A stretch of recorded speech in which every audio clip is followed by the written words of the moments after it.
Hello, this is Joe Folkman and Jack Zenger. We're going to talk today about what makes leaders innovative, and I'm very excited about this webinar. First, as we've gone through it, I've learned a lot, but more importantly, as Jack and I have talked about some of these concepts, we see how this applies to our very business. So, Jack, a lot of yes, absolutely. we're sort of saying, we need to do that. It's caused us to reflect. Yeah. So as we think about this webinar and we think about the question of innovation, we'd like to start off with a poll. And as you think about the importance of innovation in your organization, where would you place this one topic? One of the top 10 issues, one of the top 5 issues, one of the top 3 issues, or the number one issue in your business? And you can see on the right side of your screen there's a place for you to weigh in on that.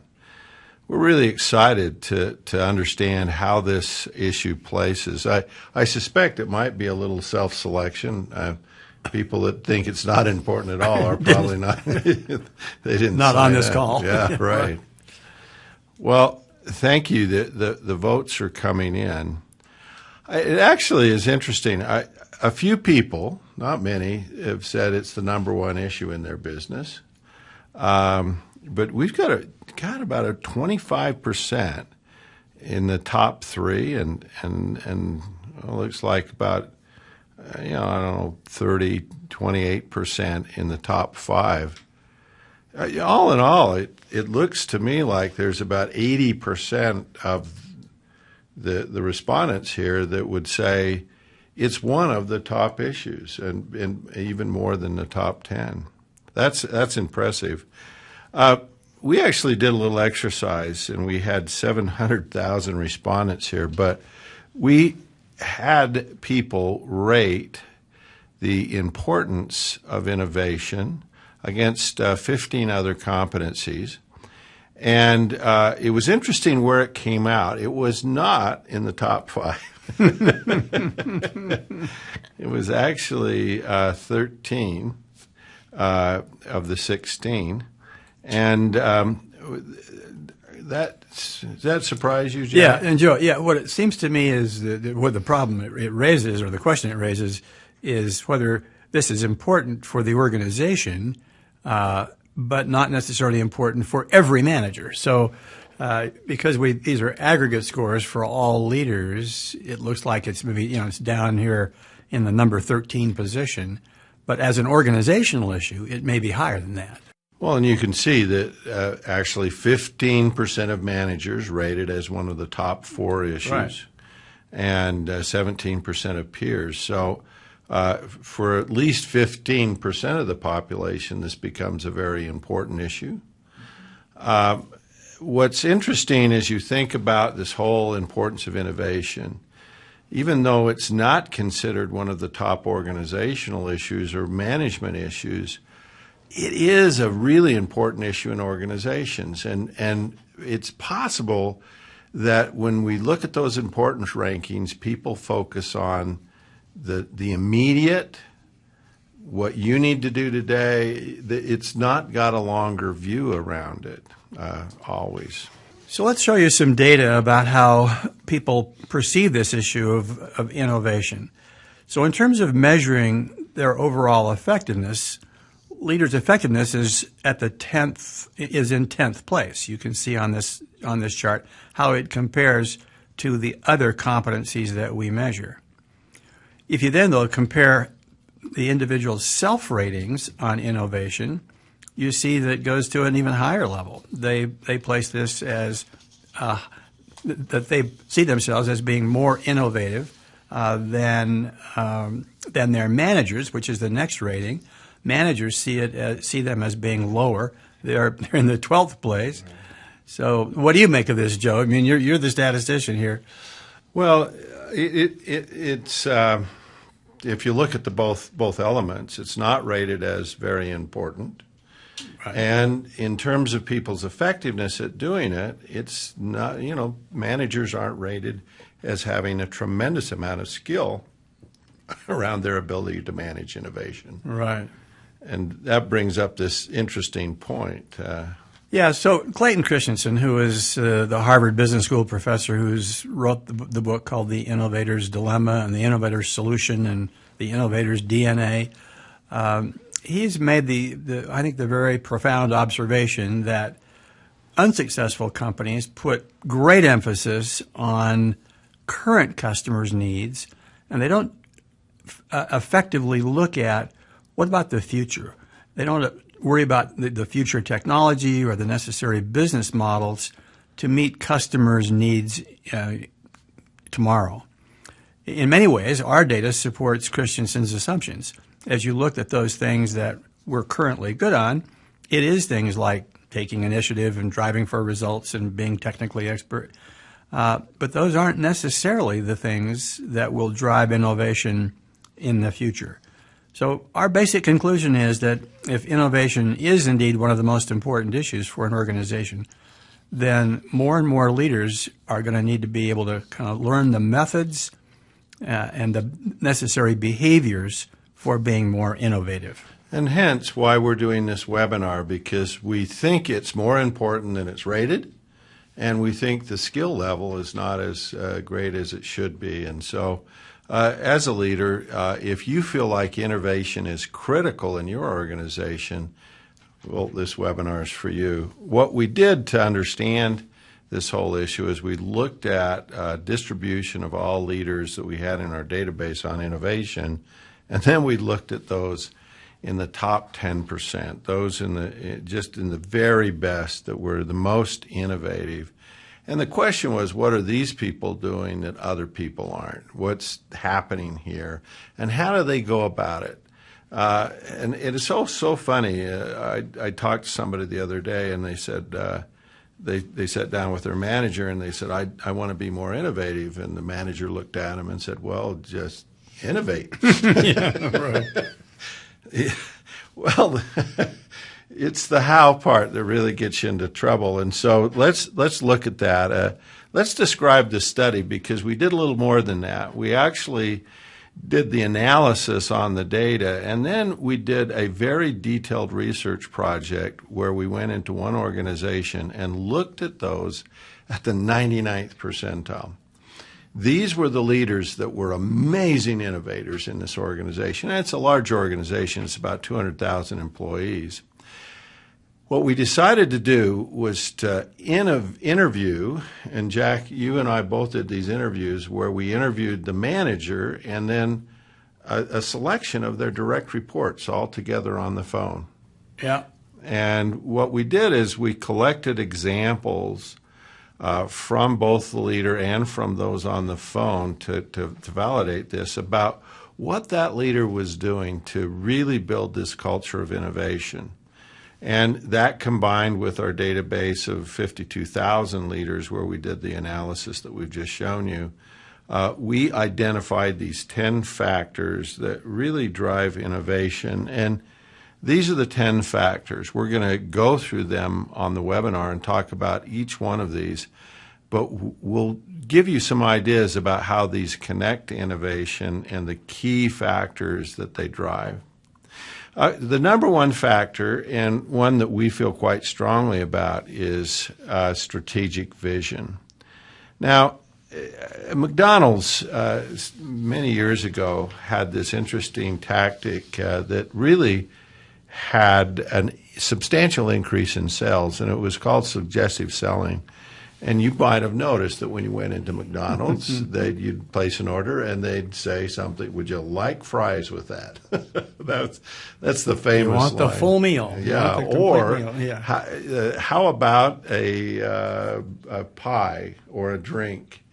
That's suggestive selling, and while that may be annoying to you, the data on that was really profound in terms of how much sales that drove. It really drove up sales. Now, if you think about that approach, think about what Amazon does. I did a search for the exceptional leader in Amazon, and then what it brings up is customers who bought this, also bought, and what I'm excited about is it lists all our other books. All the other books, that's right. And we encourage that. That is a bit, you really need them all. But it also listed some other things too, and somebody else's book. And if you go down that, it's interesting. Recently, I was with a client, and they told me that they'd implemented something very similar to this in their organization. It's a different product, but basically people were purchasing something, and they just did the same thing where they did that thing where again, the database said that people who bought this also bought that. They said that increased their second product purchases from 3% to 6%. The net result of that was millions of dollars in revenue. Wow. And what it started them to do is think about what they were all about. Because they had started by saying, we sell content. We sell content. That's what we sell. And the more content, the better.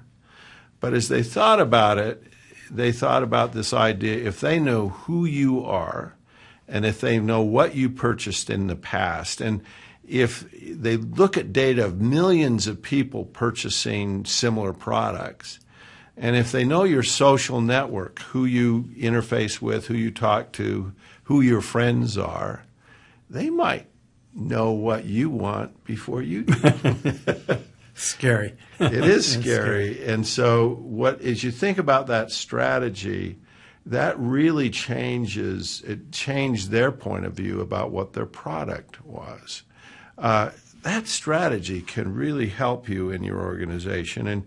And clearly, we've seen so many people take a strategy and really use that strategy to grow a market and really change the distribution. Yeah.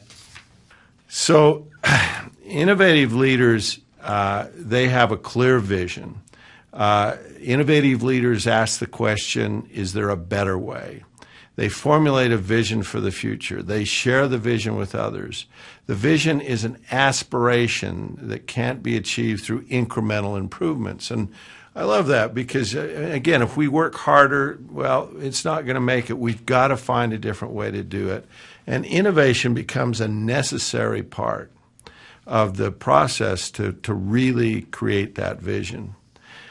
As we thought about that and as we looked at the problems in organization from using a strategic perspective and using innovative thoughts, I mean, part of the problem is how busy people are. So let me start by asking you a question. How many of you have, at this point in your work life, a little more work than you can do? And if we were raising hands, I'd imagine every hand was raised. I ask that to groups all the time, and everybody feels like they're overwhelmed.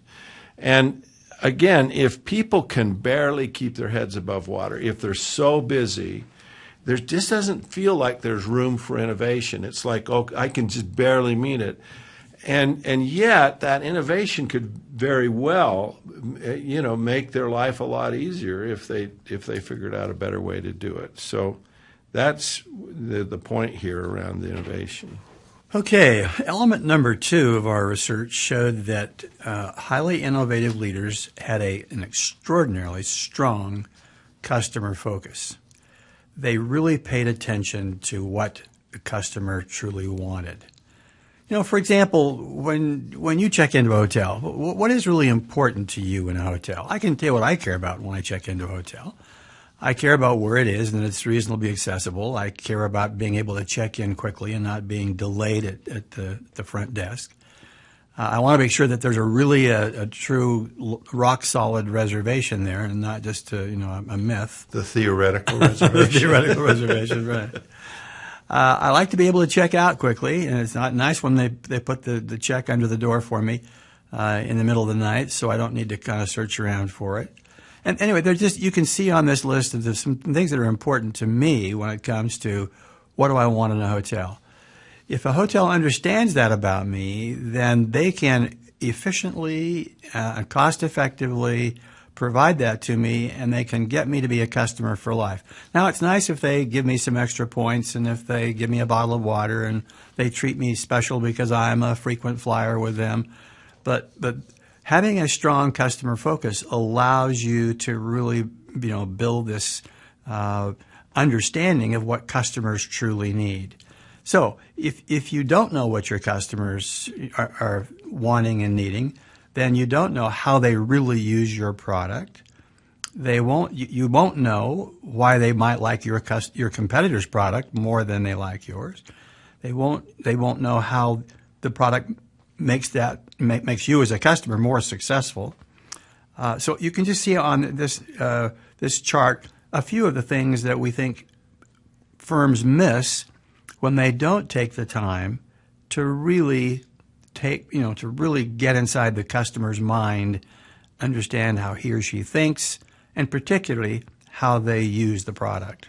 It's amazing, Jack. I put one example on there. My zucchini got this powdery mildew on it, and it kills the zucchini, and I like my zucchini, so I went to the store and I bought this stuff. It cost over $10 for a bottle of this spray. It didn't last that long. It didn't do a great job, and I was reading on the internet that baking soda does the same thing. And it costs almost 2 cents for the same amount. I don't know if the people that make baking soda know this, but this is a great advertising. But they probably do. But I don't know. They're probably saying it's the wrong thing to use. But I found it worked really well. And again, knowing your customers is critical. Well, another element is we found this climate of reciprocal trust. So as you think about innovation and you think about, well, what kills innovation? If people try to be innovative and they make a mistake, right, and then you get punished for it, that pretty much reduces all innovation. I used to work with an organization, and the CEO used to always said it on a regular basis, we're just not making enough mistakes. And I said, what do you mean by that? And he would say, well, we are not pushing the envelope. I want to push the envelope. I really want to try some things differently. And as you think about that attitude, that's the attitude.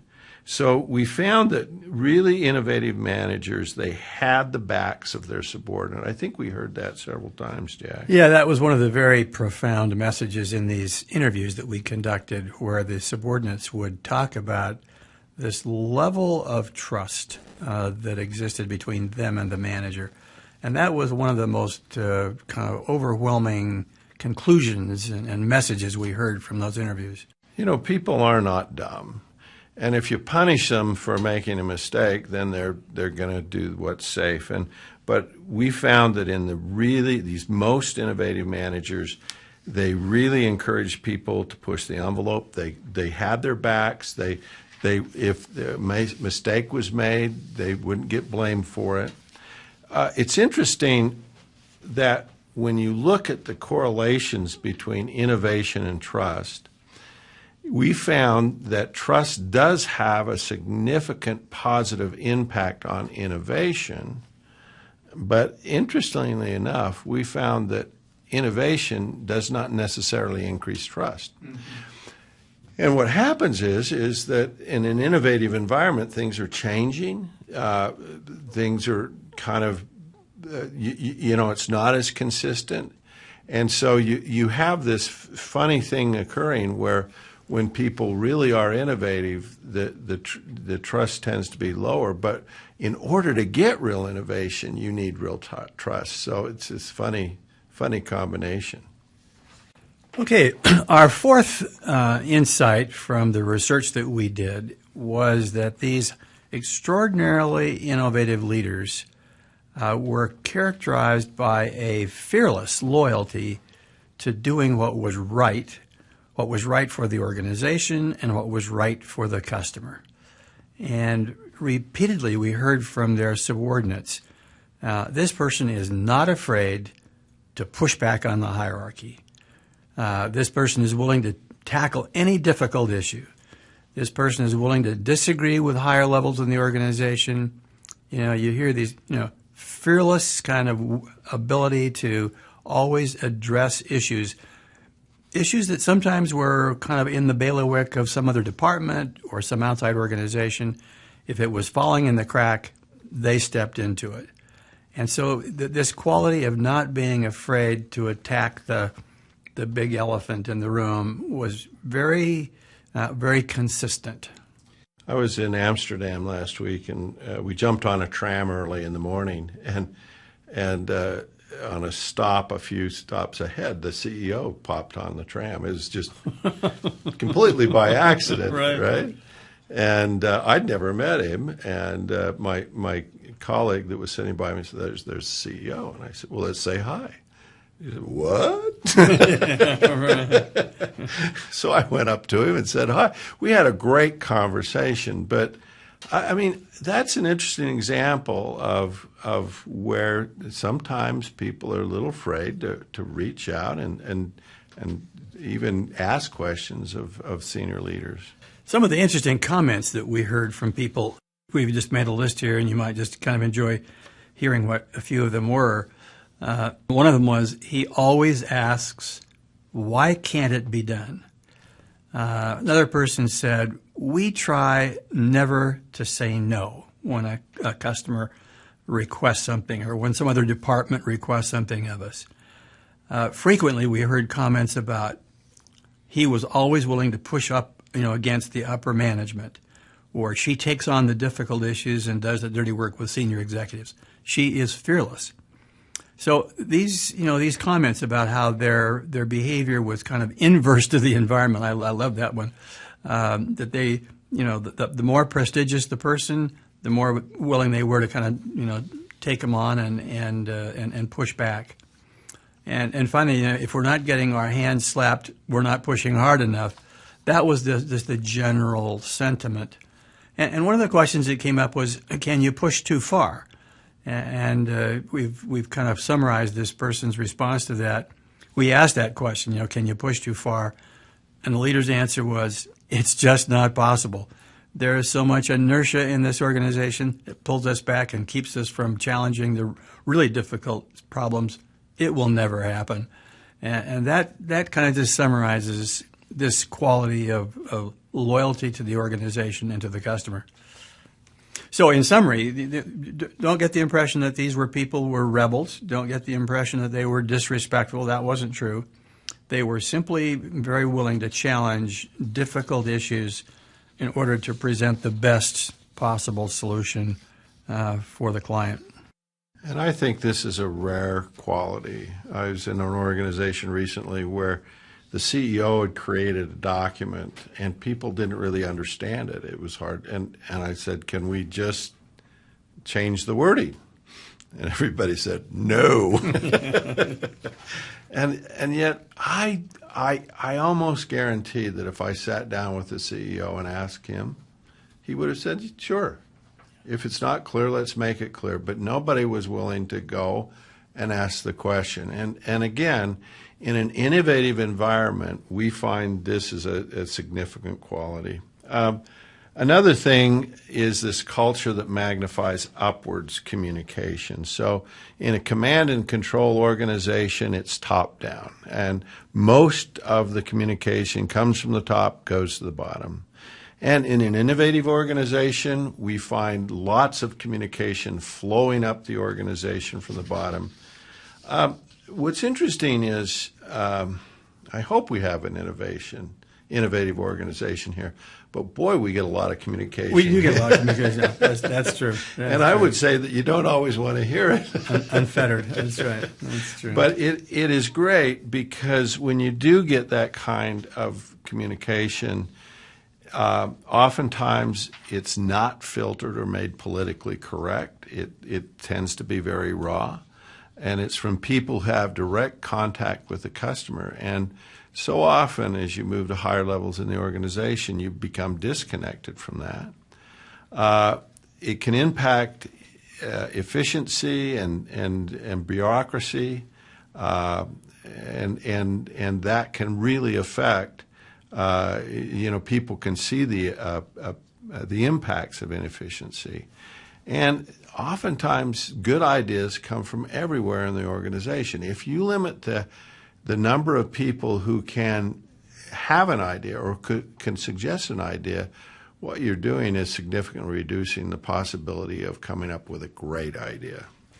Yeah, and I think it was many years ago that Toyota concluded that the great majority of their good process improvement ideas always came from under, the bottom of the organization. Didn't come from the engineers and didn't come from the management. It came from the workers. Yeah. The next thing we learned was and heard from our interviews and looking at our data was that these highly innovative people were extremely concerned about recruiting the very best people. They made comments like, you sabotage yourself when you go for second best people. And so don't want to belabor this too much, but just the idea that having a high standard of who you recruit, who you bring in, seemed to be characteristic of those people who really excelled at innovation. Well, the seventh issue is stretch goals and targets. So if you set a 5% increase on productivity or a 10% cost reduction, you can accomplish that. You can just work a little harder, spend a little less. And it doesn't push you to innovate. It doesn't push the assumptions. But when you say we're going to double our productivity or we're going to cut our costs in half, that's when you have to have innovation. Stretch targets can be a great example of that. And Jack, I remember when we were at the Gap a couple of years ago, and we were talking to their supply chain, the manager of their supply chain. He had managed to reduce the cost of materials in the last 5 years, cut it in half. And that's in a period of inflation. Both transportation and materials. Yeah. And it was incredible what he did. And we kept asking, how did you do this? Did you just force people to do it? Did you set draconian goals or something like that? And he said, and it was interesting, he just kept saying, I know we can do better. I know there's more there. I know we can reduce that. Instead of being satisfied with small improvement, he just kept saying, I know we can do better. And I think that was a really good example to me that sometimes stretch goals is just continuing to push the envelope and ask for more and ask people, is there more juice in that lemon? The eighth thing we found from this research was a very consistent emphasis on speed. Now, I think we all know that we live in a fast-paced world, and we know that it seems to be accelerating. This is best kind of maybe illustrated by the data that's on this chart that shows that, how long did it take a new technology to reach its first 50 million users? And in the case of radio, it took 38 years. In the case of TV, 13 years, and internet, 4 years, iPod, 3, and then Facebook gets down to 2. 2 years. And so you see this kind of just dramatic acceleration of speed. What is striking? There's a wonderful new book out called The Innovator's Method. It's written by a couple of professors, a fellow named Nathan Furr and Jeff Dyer. And in this book, they document the procedure, the process of innovation. And it begins with a good idea, and then it's sort of understanding a customer's needs that are not currently being met. But one of the things that they particularly put emphasis on is this notion of how do you quickly get answers to the question of, is this going to really truly satisfy a customer? And so rather than the old kind of MBA approach of show me all of your analysis, all the data you've collected, all the studies you've done, all the market research you've done, That's what used to be the question. Now the question is, what's the fastest way to conduct an experiment that would test that idea? And this whole notion of kind of rapid prototyping is certainly just a major, kind of transformation in what organizations are doing when it comes to being more innovative. Many of us on the call probably are either use or are very familiar with Google's Gmail. How long do you think it took them to kind of come up with the prototype for Gmail? And the answer, like months, wouldn't it? you would think it would be a long period of time, and in reality, it took one day. Now let's take a much more complicated product. A lot of you maybe are familiar with this thing that they call Google Glass, which is this device that you can wear, which allows you to not have to kind of take your eyes away from your cell phone or from your computer, but lets you kind of interact with the internet, and the internet projects. You have it projected onto your vision through this pair of glasses, live images. Now, just think for a moment about the complexity of that product, and just think about making the first prototype of that product that would prove that the idea was viable and then what it might look like, how it might work. And so just for a moment reflect on how long you think it would take an organization to come up with the prototype for that product. I'm thinking a long time. And the answer is it took one day. And I think that whole notion of speedy experiments being a huge key to successful innovation is really a powerful one. Joe, I know that you looked inside of our database and you looked at the items that we have that measure kind of this quality of acting swiftly and being concerned about speed, and you saw some of the behaviors that were correlated with that. You might just kind of review what they were. It was interesting, Jack. We had 3 items that really measured speed. It quickly makes decisions, will make changes quickly, early, solves problems before they become an issue. Yeah. And then I looked at that and I sort of said, well, what do people do to kind of create speed? What do leaders do to create a speedy environment? One is that they built trust that others have in their judgment and their ability. That trust seemed to come from them being willing to explain and clearly convey the underlying reasons for decisions that they make. Right. But you can imagine that if people didn't trust your judgment, making a speedy decision doesn't go well. And so if people don't trust your judgment, you may have to get people with you that they do trust their judgment, and again, building that capacity for people to trust your judgment. The second thing is the strategic vision. If you're not clear about where you're headed, it's going to be your speed of decisions. But if you're absolutely 100% clear about where we're going, how to get there, and I think this is also important, clear about where we're not going. Yeah, exactly. Clear about what we don't do. I think I have as many dilemmas about what not to do as what to do. Yeah, we all do. But when you're clear about that, you can make a speedy decision. When you're not clear, so strategic clarity is the second one. The third thing is a personal issue, which is courage. It's risky to make a speedy decision. And it's always going to be more risky than waiting and looking and analyzing. People without the courage and the willingness to take risks have a difficult time doing that. If those who had more expertise or knowledge or were able to assemble it, were able to make decisions quicker. And then another thing that helped was, again, stretch goals. Having a stretch goal. If you don't have a stretch goal, then you have all the time in the world. That's right. If you have a stretch goal, then you better get to it quickly. Yeah. So let's talk about the next one, which is candid communication. When we looked at that data, we found 2 themes that were very prevalent. One is the ability to keep people well informed, keep them on the same page, keep them up to date. That usually involves talking.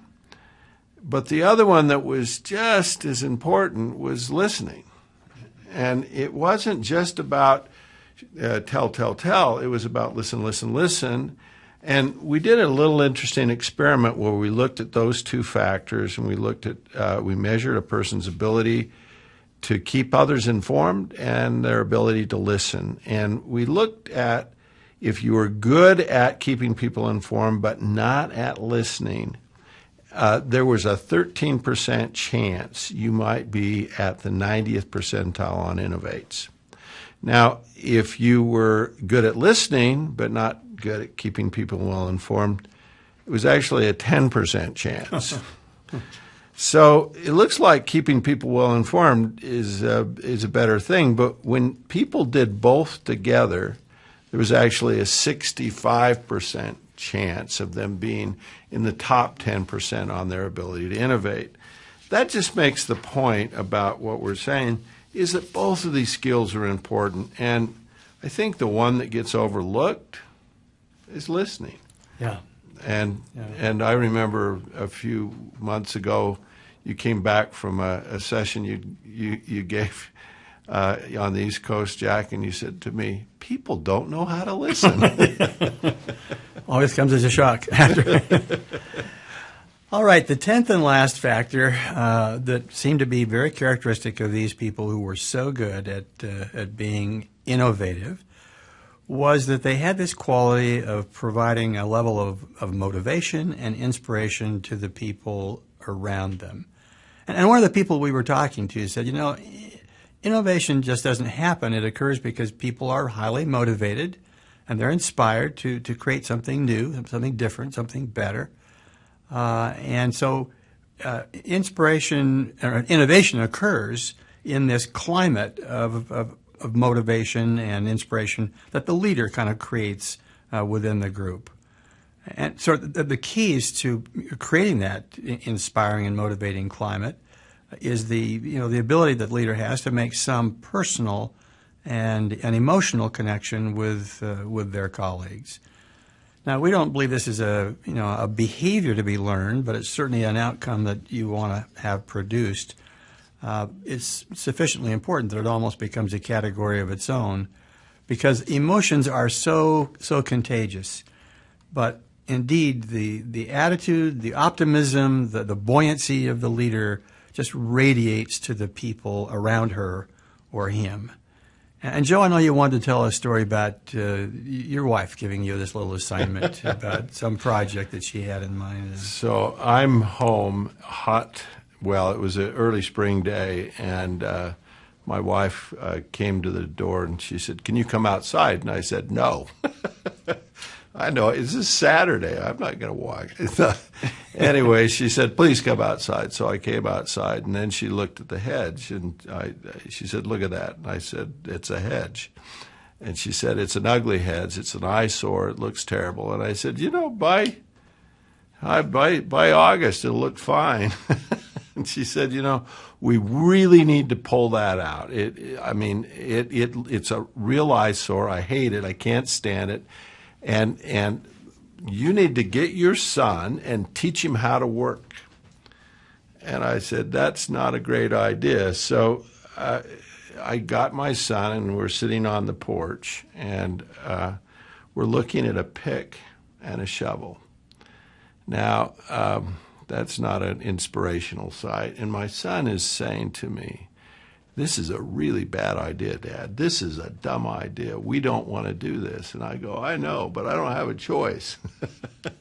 And at that point, my wife drives out of the driveway and blows kisses. And, "Oh, gosh, we got to do it, buddy." So as we're sitting there griping at each other about how hard this is going to be and how much work it's going to be and how tough it's going to be, all of a sudden, I have a vision. And my vision is my pickup truck. I have this old truck, and I don't care what happens to it. And as I had that vision, I thought about the pickup truck, and then I thought about my trusty tow rope. And I looked at my son, and I said, so Corbin, Let's say we get the truck and we pull it, we back it up, and then we get that tow rope and hook it around the bumper, and then we wrap it around those shrubs and we just rip them out. And my son looks at me and said, that'd be fun. Well, this is a really hard piece of work. It's boring. But when we mixed innovation with it, right, it took it from the worst possible work you could ever do to fun. Yeah. It was still a lot of work. And I won't talk about the damage we did. But it was a lot of fun. And again, one of the things that I've learned about innovation is it can be very inspiring. And using innovation really helps you to become a more inspiring leader. So as we look at this list of 10 characteristics or qualities of highly innovative leaders, we hope maybe that one or two of them have struck you if you're currently a manager in an organization. Maybe a couple of them have struck you as things that you might want to experiment with, might want to do even better. For those of you who are in the business of developing leaders, we think that this provides a very useful checklist of how you can, as an organization, increase the level of innovation amongst your managerial ranks. To learn more, you can evaluate your leader's ability to provide innovation, along with many of the factors that we measure on our 360-degree feedback instrument, which really help give you some further ideas about how to increase innovation and thereby increase the overall effectiveness of your leaders. Well, good luck on innovating. This has been a fun webinar to do, Jack, and we have actually some great ideas about what we could do. We've thought about some things. You bet. Thank you so much.